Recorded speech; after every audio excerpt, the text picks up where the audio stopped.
पूज्य श्री सरकार जी की आज्ञा से, अपने सदगुरुदेव भगवान की आज्ञा से हम हरिनाम संकीर्तन का प्रचार करते रहे बाहर जा जा करके। फिर एक एक्सीडेंट हमारे जीवन में हुआ जिससे हमारा दिल टूटा और हमको लगा कि अब हम सब छोड़ देंगे। फिर मन से आवाज आई, ना तो तुम अपनी मर्जी से कर रहे थे संकीर्तन का प्रचार और ना ही तुम अपनी मर्जी से छोड़ सकते हो। ये हमारे अपने विवेक ने उत्तर दिया। लेकिन फिर सोचा चलो जिन गुरुओं की कृपा से भक्ति का प्रचार हो रहा था उन्हीं के पास जाकर के बात करते हैं। फिर मैं गया दरभंगा बिहार, पूज्य श्री सरकार जी के पास। हमने अपने चित्त की स्थिति बताई, उस एक्सीडेंट के बारे में बताया कि अब हमारा बिल्कुल दिल टूटा हुआ, हमारा मन बाहर जाने का नहीं करता। तो सरकार जी ने वही बात की जो हमारे विवेक ने हमको कही थी कि ना तुम अपनी मर्जी से प्रचार कर रहे हो और ना ही अपनी मर्जी से तुम रोक सकते हो, ये तो कृपा करवा रहे और करते चलो। हाँ, इतना कहा कि समाज से दूरी बना के रखो। और एक उदाहरण दिया था कि पागल कुत्ता है और सिर में उसके कीड़े पड़े हैं। ऐसी स्थिति में तुम कुत्ते के साथ क्या व्यवहार करोगे? पागल है और सिर में कीड़े पड़े हैं, किसी को भी काट खा जो पास जाता है।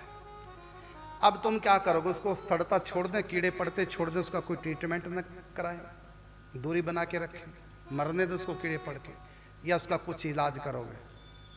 वो काटता है नजदीक जाओगे, क्या करोगे? हमने कहा आप ही बताओ।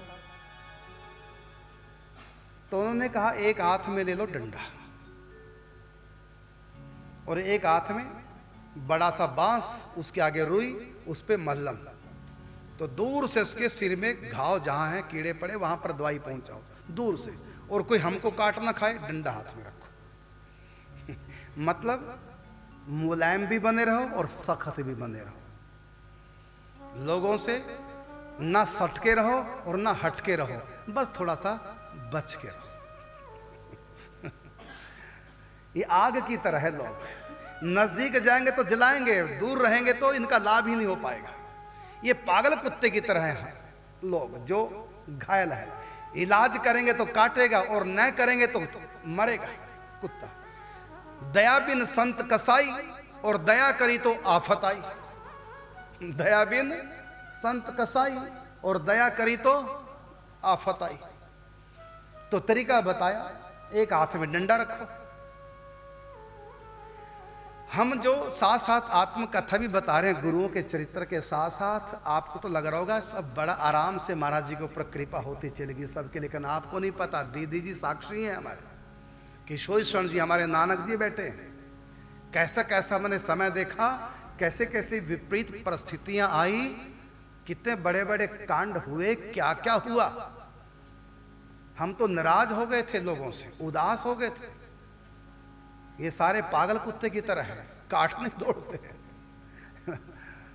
और बिल्कुल दिल टूट चुका था। हमें नहीं ऐसा प्रचार करना है, लेकिन सरकार जी ने कहा नहीं करना पड़ेगा। फिर अपने कई उदाहरण दिए सरकार जी ने, हमने तो मारे खाई हैं प्रचार में। किसी से डरना नहीं, आगे बढ़ के चलना। फिर हम वहां से आए, बैटरी चार्ज होकर के फिर लग गए। ये भी बहुत कुछ सहन करना पड़ा, समय समय पर सारी बातें, लेकिन हम लगे रहे। और देखो फिर क्या हुआ। और उन प्रतिकूल परिस्थिति में दीदी जी के पूरे परिवार ने, इनके भाइयों ने, इनके पिताजी ने, किशोर शरण जी ने, हमारे नानक जी ने हमारा बहुत साथ दिया। हम डटे रहे प्रचार में।